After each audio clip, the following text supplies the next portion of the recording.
Hello students,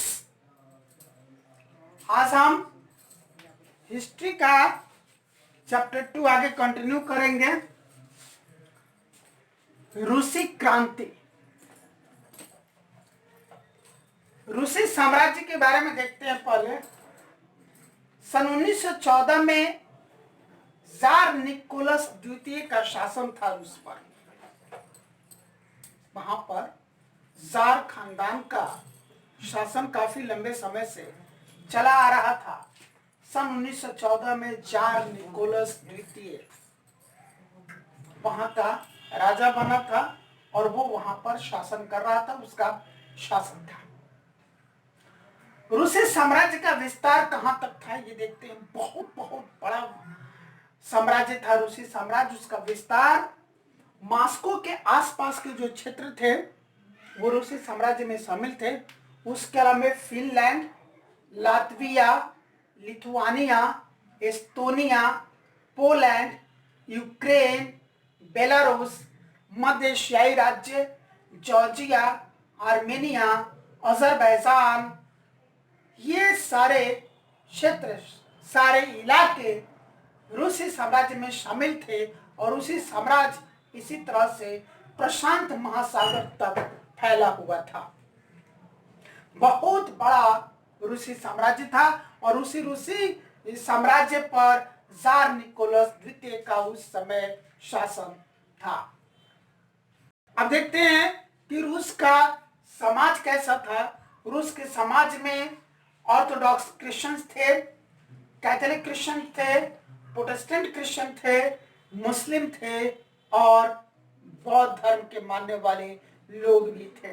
पर इसमें जो बहुसंख्यक थे, सबसे आबादी जिनकी थी, सबसे अधिक आबादी वो थी ऑर्थोडॉक्स क्रिश्चियंस की आबादी थी। यानी कि रूसी साम्राज्य पर इनका दबदबा सबसे अधिक था क्योंकि इनकी आबादी सबसे अधिक थी। ये बहुसंख्यक लोग थे ऑर्थोडॉक्स क्रिश्चियन। और अब हम विचार करते उसकी अर्थव्यवस्था पर।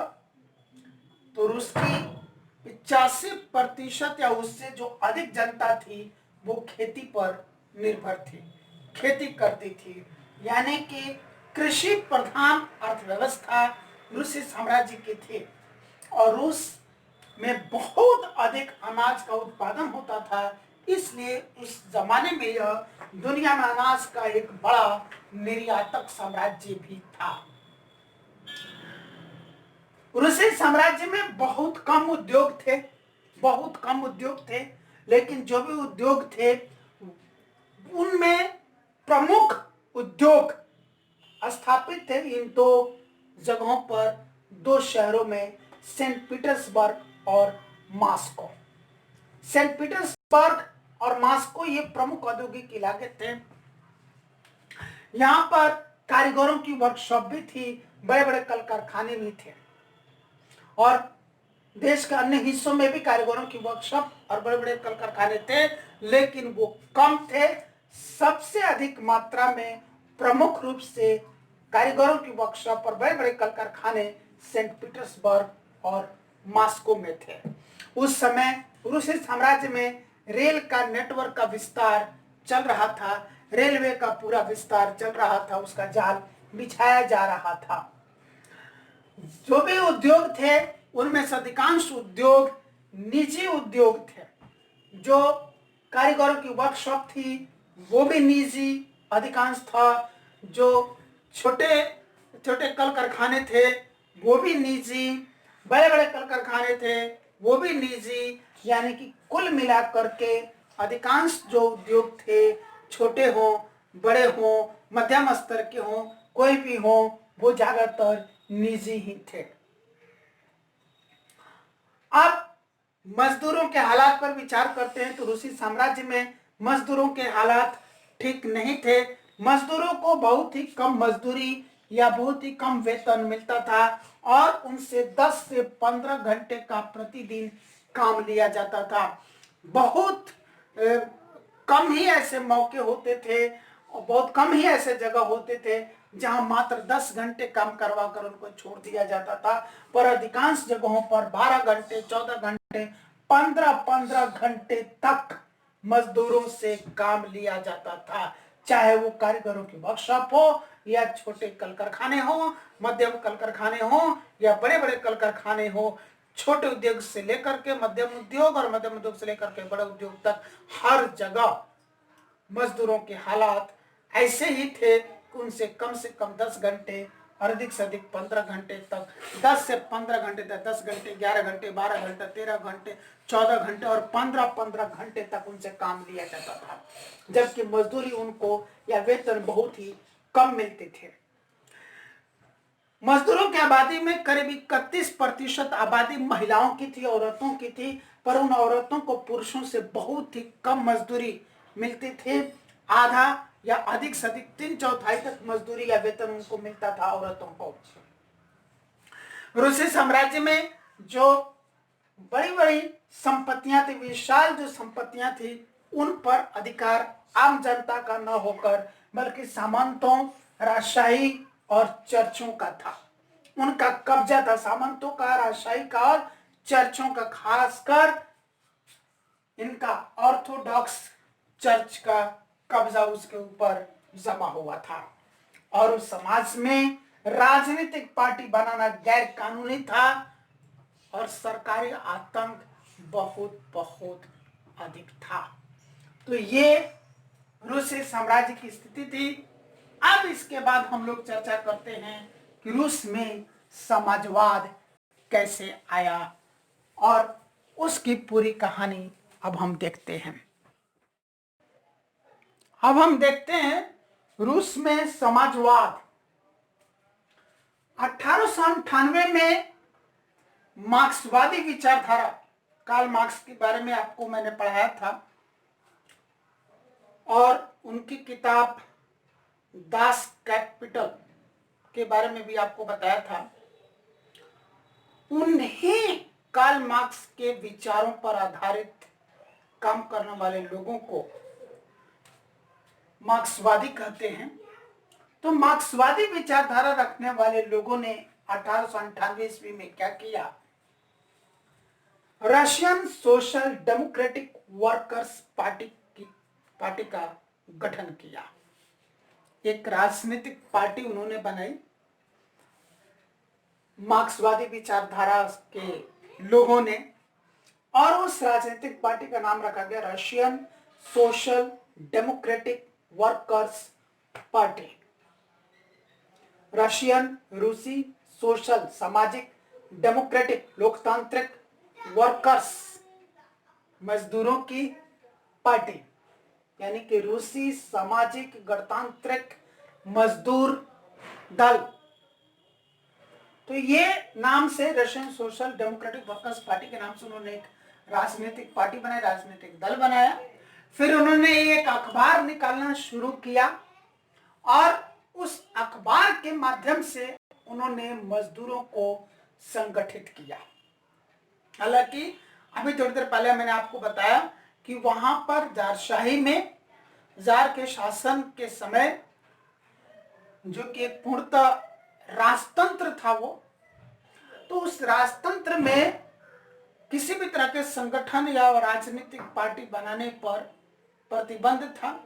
वो गैर कानूनी था, लेकिन फिर भी इन्होंने गैर कानूनी ही सही, इन्होंने एक राजनीतिक पार्टी बनाई, एक अखबार निकाला और अखबार में अपने विचारों को छापकर लोगों तक पहुंचाया और उसी अखबार की मदद से अपने विचारों को लोगों तक पहुंचा करके मजदूरों को संगठित किया और फिर देश भर में हड़तालों का दौर शुरू हुआ। इस Russian social democratic workers party को बोल्शेविक पार्टी भी बोला जाता है और इनका नेतृत्व कर रहे थे व्लादिमीर लेनिन।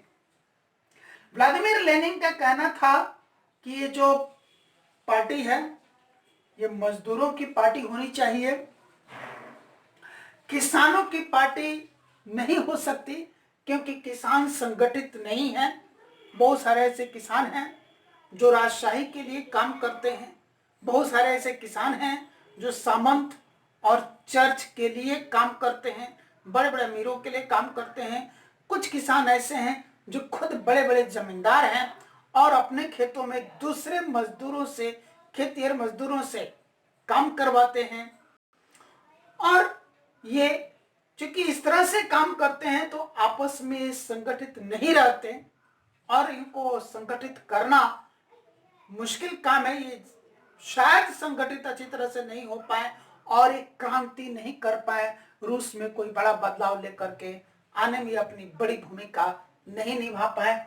लेकिन मजदूर वर्ग संगठित हैं। यहाँ पर इतिहास भी देखा गया, इसके पीछे का भी इतिहास देखा गया कि अक्सर मजदूर असंतुष्ट रहे हैं, वो समय समय पर संगठित होते रहे हैं और हड़ताल, धरना, प्रदर्शन, जुलूस जैसे काम करते रहे हैं। हालांकि वो गैरकानूनी तरीके से करते रहे हैं। राजशाही जो थी, जारशाही जो थी, वो निरंकुश शासन था और उस निरंकुश शासन ने उनका दमन भी किया। हालांकि उनके हड़तालों को दबा दिया गया, उनकी मांगों को ठुकरा दिया गया, मजदूरों को तरह तरह की यातनाएं दी गई, तरह तरह की साजिशाएं दी गई, ये एक बात अलग थी। पर उनमें संगठित होने का एक मौका, एक चांस दिख रहा था। इसीलिए मजदूरों को ही संगठित करके इस आंदोलन को आगे बढ़ाने की जरूरत है, क्रांति करने की जरूरत है।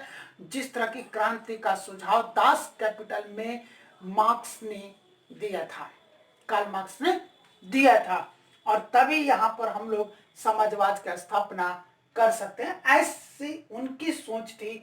दूसरी उनकी सोच ये थी पार्टी के बारे में कि पार्टी पूरी तरह से अनुशासित होनी चाहिए, पार्टी में जो सदस्यों की संख्या हो और सदस्यों का जो स्तर हो वो पूरी तरह से नियंत्रित होना चाहिए।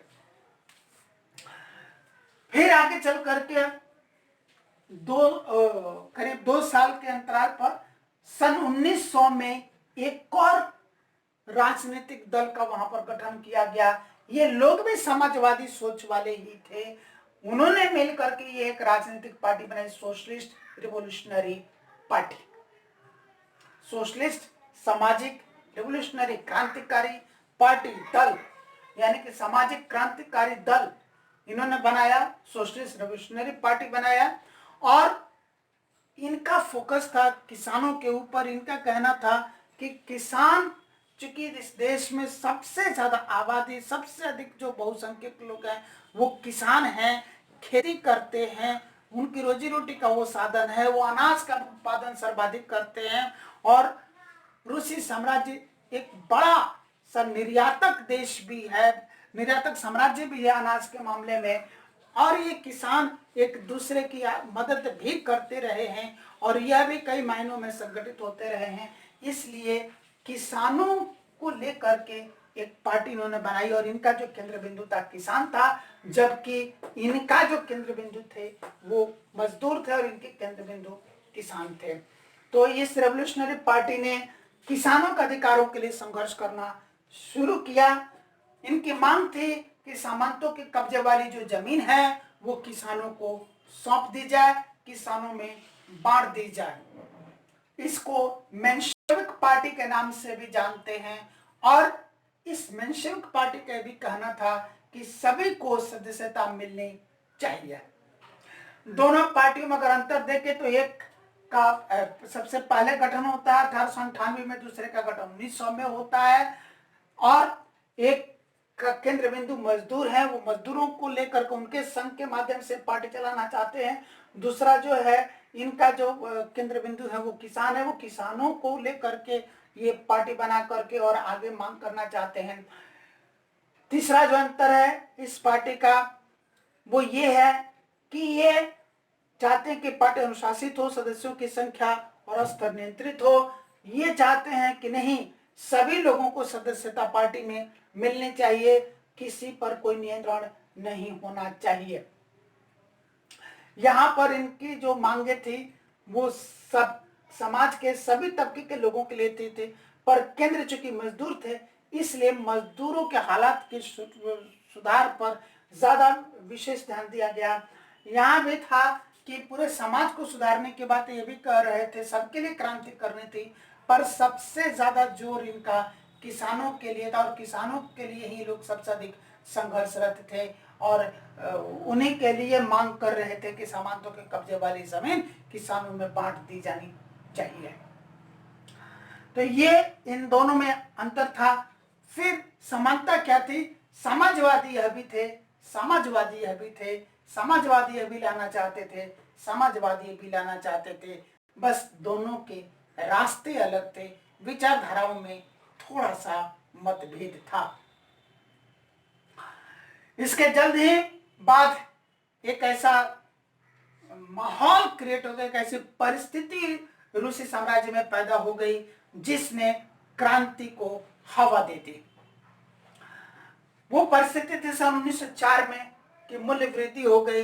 जो डेली यूज की चीजें थी, जरूरत की चीजें थी, बिल्कुल आवश्यकता की चीजें थी, जिनके बिना घर चलाना मुश्किल होता था, उन चीजों की कीमत आसमान छूने लगी, कीमत बहुत अधिक बढ़ गई। नतीजा क्या हुआ कि जो लोग थे उनके वास्तविक वेतन या मजदूरी में 20% तक की कमी आ गई।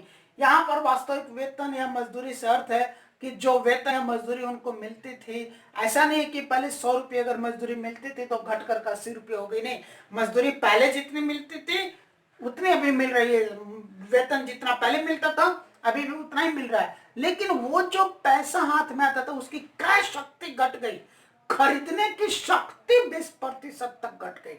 यहाँ पर वास्तविक वेतन और मजदूरी से अर्थ ये है कि क्रय शक्ति, जो हाथ में पैसा आया हुआ है उसकी क्रय शक्ति कितना है कि उससे अपनी जरूरत की चीजों को किस मात्रा में खरीद सकते हैं। तो पहले वो जिस मात्रा में अपनी जरूरत की चीजों को खरीद पाते थे वो सब 20% कम ही खरीद पा रहे थे, कारण महंगाई बहुत अधिक बढ़ गई थी। अब ये हालात बेकाबू हो रहे थे। राजशाही जो निरंकुश शासन था जार निकोलस द्वितीय का, वो इस सिचुएशन को कंट्रोल करने में बिल्कुल ही वो जारशाही जो शासन था जार निकोलस का, वो बिल्कुल इसमें फेल्यूर साबित हो रहा था। और इसी को ध्यान में रखते हुए यहाँ पर एक और संगठन का गठन किया गया और उसका नाम था assembly of Russian workers. Assembly of Russian workers, इसका गठन किया गया। गठन करने के बाद कहीं ना कहीं जो जारशाही शासन था वो असंतुष्ट हो गया और इस तरह से अवैधानिक तरीके से, गैर कानूनी तरीके से, इस तरह से पार्टियां जब बन रही थी, इस तरह से संगठन जब तैयार हो रहे थे तो जारशाही जाहिर सी बात है परेशान तो होगा ही होगा। तो जार शासक परेशान हो रहा था और फिर उसने उस परेशानी में कुछ ऐसे कदम उठा लिए कि इस असेंबली ऑफ रशियन वर्कर्स के जो 4 सदस्य थे वो कहीं नौकरी करते थे, उन 4 सदस्यों को नौकरी से निकाल दिया गया। जब असेंबली ऑफ रशियन वर्कर्स के 4 सदस्यों को उनकी नौकरी से निकाला गया तो फिर 1,10,000 से अधिक मजदूर सीधे हड़ताल पर उतर आए। इन्होंने ऐलान कर दिया कि सरकार के खिलाफ वे आंदोलन करेंगे और उसी आंदोलन के तहत ये लोग हड़ताल पर उतर गए। और हड़ताल पर अब इनकी मांगे साथ में यह भी जुड़ गई कि काम के घंटे 8 घंटे ही निश्चित किए जाएं।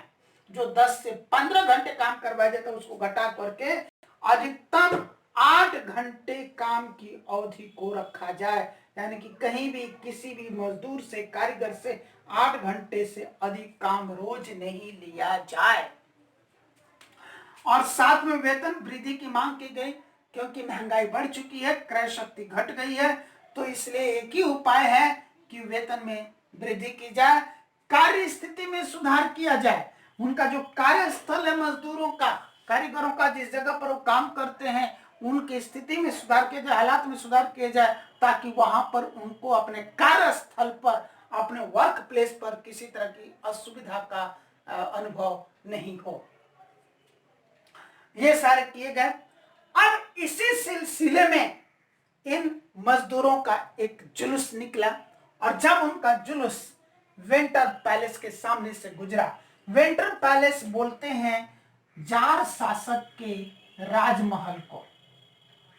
जार शासक जिस राजमहल में रहता था उसका नाम था विंटर पैलेस। और जब मजदूरों का जुलूस उस विंटर पैलेस के सामने से गुजरा, तब जार शासक के पुलिस वालों ने क्या किया, मजदूरों पर हमला बोल दिया और उस हमले में करीब 100 से ज्यादा मजदूर मारे गए और 300 से ज्यादा मजदूर घायल हुए। जिस दिन की यह घटना है उस दिन सप्ताह का रविवार दिन था और इसीलिए रूसी इतिहास में उसको खूनी रविवार के नाम से जाना जाता है। और इसी खूनी रविवार ने बीज बो दिया 1905 की क्रांति का। आइए अब हम आपको बताते हैं 1905 की क्रांति के बारे में। तो 1905 की क्रांति, खूनी रविवार की घटना के विरुद्ध देश भर में हड़तालें होने लगी और इसमें सभी शामिल थे।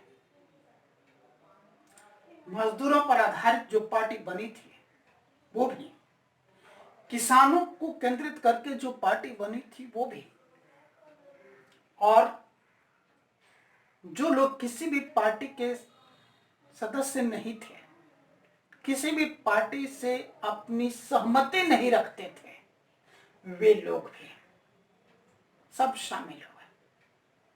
देश भर में हड़तालें हुई जारशाही के खिलाफ, जारशाही के इस निरंकुश शासन के खिलाफ, जारशाही के इस आतंकी राज के खिलाफ। और लोगों में, एक एक जनता में, क्या बच्चा, क्या औरत, बूढ़े, बच्चे, जवान, सबके दिल और दिमाग में राजशाही के प्रति नफरत जग गई। सबको नफरत हो गई और सबके दिल और दिमाग में एक ही बात होने लगी कि राजशाही का अब अंत होना चाहिए। कार्ल मार्क्स के विचारधारा पर आधारित समाजवाद का गठन होना चाहिए, उसकी स्थापना होनी चाहिए हमारे रूसी साम्राज्य में। तभी जाकर के जनता के दुखों का निवारण निकलेगा, उनमें समानता की भावना आएगी और सभी तरक्की करेंगे।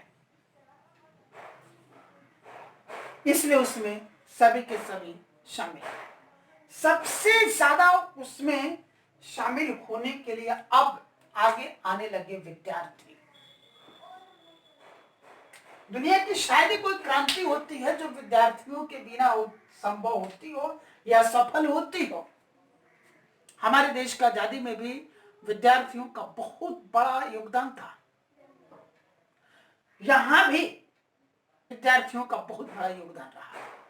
विद्यार्थियों ने सरकार के खिलाफ आवाज उठाने के लिए अपनी कक्षाओं का बहिष्कार किया, अपनी पढ़ाई का बहिष्कार किया कि हम नहीं जाएंगे शिक्षा संस्थान में पढ़ने के लिए। और जब उन्होंने अपनी पढ़ाई का, अपनी कक्षाओं का बहिष्कार किया, नतीजतन विश्वविद्यालय बंद हो गए और इन विद्यार्थियों ने बढ़ चढ़ करके हिस्सा लिया उस आंदोलन में।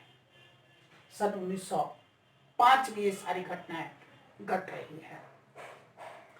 फिर वहां पर एक और संगठन की स्थापना हुई, एक और संघ की स्थापना हुई जिसको बोलते हैं union of unions. Union of unions, इसकी स्थापना हुई और यूनियन ऑफ यूनियंस ने जार से यह मांग की कि संविधान सभा का गठन किया जाए और संविधान सभा हमारे रूसी साम्राज्य के लिए एक संविधान की रचना करे और फिर जो भी सरकार बने वो उस संविधान के अनुसार रूसी साम्राज्य पर शासन करे। तो संविधान सभा के गठन की मांग इन्होंने की। ये आंदोलन इतना जोर पकड़ा, पूरे देश भर में ये हुआ। धरना, प्रदर्शन, जुलूस, आंदोलन, हड़ताल, ये सब कुछ इतना जोर पकड़ा और हर वर्ग के लोगों ने इसमें हिस्सा लिया।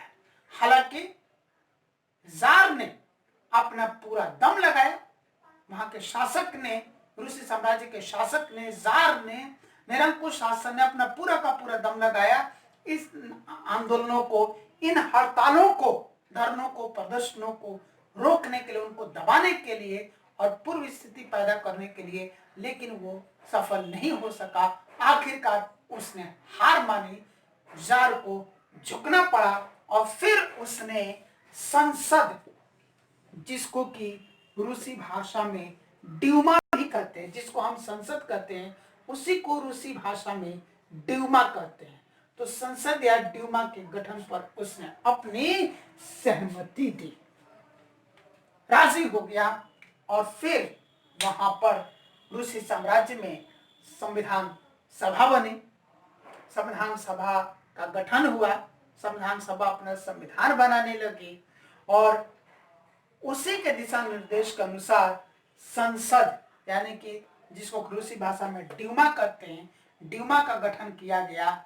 और फिर ये ड्यूमा, ये संसद जार के शासन पर अंकुश लगाने का काम करना शुरू किया, यानी कि उसके शासन को एक तरीके से नियंत्रित किया। यहाँ पर ये सफलता मिली। तो ये जो सारी घटनाएं घटी 1905 में, इन्हीं घटनाओं को 1905 की क्रांति के नाम से जाना जाता है। लेकिन 1905 की क्रांति की सफलता अस्थायी नहीं थी, परमानेंट नहीं थी। वही हुआ जैसा कि फ्रांस में हुआ था। याद है ना, आपको पढ़ाया था मैं फ्रांस में, फ्रांसीसी क्रांति के बारे में। वहां भी राजा अकबर झुकता है, राजतंत्र से संवैधानिक राजतंत्र की ओर बढ़ता है, लेकिन बाद में मौका मिलते हैं संवैधानिक राजतंत्र को फिर से राजतंत्र में वो बदल देता है। यहां भी यही कुछ होने वाला है कि कुछ समय तक तो इस संविधान सभा के द्वारा गठित संसद और या यूं कहें ड्यूमा के अनुसार शासन तो चलेगा, लेकिन ज्यादा दिन तक नहीं, जल्दी ही इसको भंग करेगा कौन? शासक, जार। और फिर क्या होगा, ये सारी बातें हम लोग पढ़ेंगे अगली क्लास में। धन्यवाद।